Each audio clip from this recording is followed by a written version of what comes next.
My name's Debra Silverman. I've been an astrologer and a psychotherapist for almost 40 years, and I am fascinated by the realms of the planets. And I'm here today to talk about my book called The Missing Element, and the subtitle is Compassion for the Human Condition. It's a funny story. The planet that rules Pod is Neptune.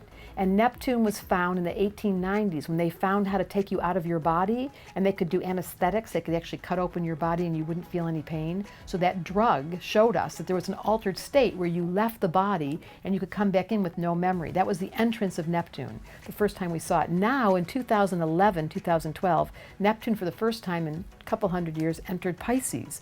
So Neptune's very comfortable in Pisces. It rules that sign, and it's all about going into the world that we can't see. The fascinating part is, I was just talking about Neptune, which is the planet of altered states, and it would be no surprise that Bernie came when he was born, on the day he was born, within about that 10-day period. Neptune and the sun were at the same spot. So he was born as a Virgo, and Neptune was in Virgo, and that describes a Neptunian personality type, which is an idealist. Now, think about marijuana taking you to the hopeful idealism that we all get along and we're all kind and we're all nice. And that is exactly what Bernie's promoting. So Hillary's chart is very controlling. She's a Scorpio and she has a very strong need to be in power, have you noticed? And so it's truthfully, she does have a sensitivity to the other worlds, but the Neptune is not allowed. That's what Neptune is. Neptune softens the focus, Scorpio controls the focus. So she's less likely to be open-minded. Certainly she's got actually in her chart, there's an indicator here with all this 12th house, which rules Neptune,